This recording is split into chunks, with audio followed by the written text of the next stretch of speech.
Bem-vindo ao nosso segundo momento de volta, a nossa aula do sistema endócrino, né? Estávamos falando da insulina e agora iremos falar de glucagon. Funciona de maneira oposta à insulina, tá? Quando o organismo fica muitas horas sem se alimentar, a taxa de açúcar no sangue cai muito e a pessoa pode ter hipoglicemia. Eu até já havia falado para vocês. Aumento da insulina. Diminuição da insulina porque o organismo não está produzindo. Então a taxa de açúcar cai e o paciente também passa muito mal com a hipoglicemia. Inclusive, quem é diabético, vocês irão acompanhar e assistir na clínica. Esse paciente que é diabético, a glicose dele, quando cai, ele passa muito mais mal que quando ela está alta, tá? Quando ela está de 400 e quando ela cai para 30, o paciente passa bem mais mal. Vocês irão acompanhar esse tipo de acometimento no paciente diabético, tá?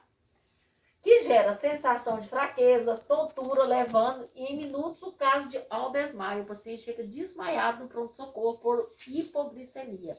Às vezes o paciente nem é diabético, mas ele teve uma hipoglicemia, que ele ficou 2 dias sem comer, ou às vezes quem toma bebida alcoólica, né, que bebe muito no outro dia, falta açúcar no sangue. Nesse caso, o pâncreas produz o glucagon, que age no fígado, estimulando a quebra de glicogênio em moléculas de glicose. Por fim, a glicose é enviada para o sangue, normalizando a hipoglicemia, tá? Glândulas sexuais, são os ovários e os testículos, tá? Que são as glândulas sexuais. Estamos falando também, faz parte do sistema endócrino, tá? Que faz parte do sistema reprodutor feminino e do sistema reprodutor masculino, respectivamente. Os ovários e os testículos são estimulados por hormônios produzidos pela hipófise, lá no cérebro, tá? Assim, quando os ovários produzem o estrogênio e a progesterona, os testículos produzem diversos hormônios, entre eles a testosterona. É de suma importância o entendimento de vocês a esses hormônios, responsável pelo aparecimento das características sexuais secundárias femininas. Bárbara, voz grave, ombros volumosos, tá? Então, isso é a testosterona, tá? Então, é um hormônio masculino. E o estrógeno e progesterona é feminino, tá ok?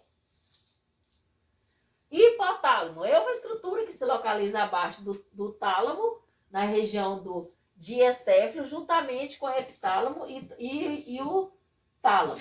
Os corpos mamilares, tubercenéreo, infundíbulo e quiasma ótimo são estrutura do hipotálamo. O hipotálamo possui vias de ligação com todos os níveis do sistema libido, tá? Isso é o sistema que vai dar o libido no ser humano. Liga-se ao sistema nervoso e ao sistema endócrino, controlando a maioria das funções vegetativas endócrinas, comportamentos emocionais do corpo, tá? Porque quando a gente vê uma pessoa, né, o nosso esposo, o seu namorado de vocês, às vezes dá aquela reação diferente que a gente gosta da pessoa. Isso tudo tá lá no hipotálamo, tá ok? Ou então que você, né, está apaixonada por alguém, né, é o hormônio do hipotálamo que está sendo produzido, tá bom? Representa cerca de 1% da massa total do encéfalo, ou seja, é um órgão muito pequeno, mas de importância indiscutível. Está relacionado com a regulação da temperatura corpórea, apetite, atividade gastrointestinal, regulação hídrica, atividade sexual e emoções, tá? A gente tem prazer também de comer, né? Então, por isso que é lá no gastrointestinal, né? Apetite, tá? É composto por substância cinzenta, possuindo vários núcleos de neurônios, possui receptores moleculares para os sinais químicos que estão circulando. O hipotálamo está intimamente relacionado com a hipófise no comando das atividades.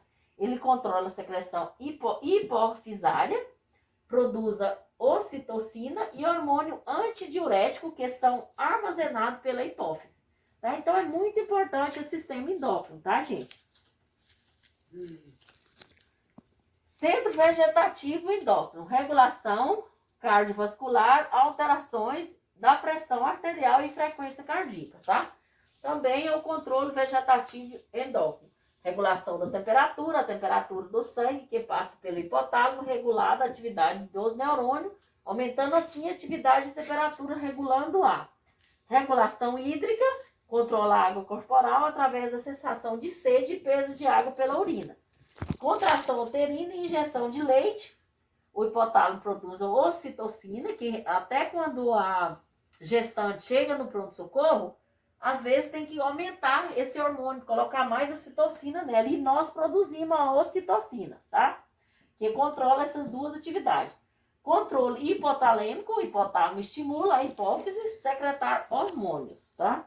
Só para vocês entenderem esses nomes para ficar sempre, né, com vocês. Sistema endócrino humano. Hipotálamo, tá? Hipófise, tireoides, paratireoides, que é lá abaixo da tireoide, suprarrenais, né? Suprarrenales, pâncreas, ovários e testículos. Então, aqui está o sistema endócrino humano completo, tá? Então, se alguém perguntar para vocês, né? Ou então vocês forem fazer uma prova, né? O hipotálamo é um hormônio, as hipófises é hormônio, os hormônios tireoide, das paratireoides, suprarrenais, pâncreas, tá lá, que é o da insulina, dos ovários, que é da progesterona, e o testículo, que é a testosterona, tá? Então, são todos hormônios. Doença do sistema endócrino. Hipófise, LH e FSH são hormônios responsáveis pela reprodução, estimula a produção de testosterona pelos testículos e de estrógeno e progesterona pelos ovários, tá?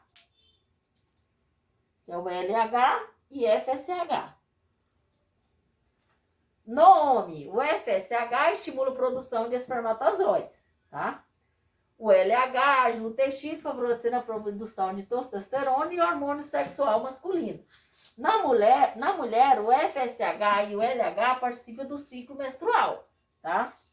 Nesse ciclo haverá formação de ovocito e produção dos hormônios ovarianos estrógeno e progesterona, que prepara o útero para uma possível gravidez, tá? Então, tudo é a base dos hormônios. Na puberdade, o estrógeno atua no surgimento dos caracteres sexuais secundários.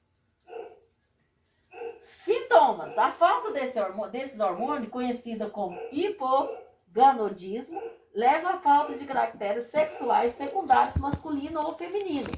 Mama, pelos e aumento de testículo ou pênis, tá? Isso tudo são sintomas, né, da falta ou aumento de hormônio, tá? Diagnóstico. O diagnóstico é feito através de exame clínico, dosagem hormonais e, se necessário, os métodos de imagem. Tratamento. O tratamento é feito através de reposição de testosterona, ou estrógenos ou progesterona, tá? Prolactina, tá? É um hormônio também, é necessário para a lactação, tendo influência na reprodução. A prolactina, né, é secretada após a mamada para produzir a próxima mamada, tá? Então, aumenta muito nessa mamada. A prolactina no sangue, né? O bebê sugando, 2 impulsos sensoriais do mamilo, isso vai... Tudo é através dos hormônios. Então, assim, a mãe, né, a puérpera, após essa primeira mamada, ela tem até aquele prazer de mamar, porque é o hormônio em funcionamento. Mas prolactina, secretada à noite, inibe a ovulação. Tá? Então, às vezes, muita gente até fala que quem está amamentando não engravida, porque ela inibe a ovulação, tá, gente? Isso não é verdade, porque tem mulher que engravida, mas diminui a ovulação. Pode engravidar? Pode. Mas tem menos probabilidade, tá? Sintomas. Somente o aumento da produção da prolactina, também conhecida como hiperprolactinemia, gera sintomas. Entre eles, dor de cabeça, ausência de menstruação, né? Que a maioria das mulheres que estão amamentando não menstruam. Falta de libido. Secreção leitosa pela mama, que é galactorreia. E, em alguns casos, perda de visão periférica. Causas. As causas mais comuns da quer dizer muita, tá, gente? Hiperprolactinemia são gravidez, prolactinomas, que é tumores reprodutores de prolactina, uso de medicamentos, depressão ou estímulo contínuo da auréola mamária, tá? Vamos parar aqui, né, nos sintomas, né, e causas da prolactina. E a próxima aula entraremos no diagnóstico e tratamento. Tenham uma boa noite, tenham bons estudos e até a próxima aula, tá? Tchau, tchau.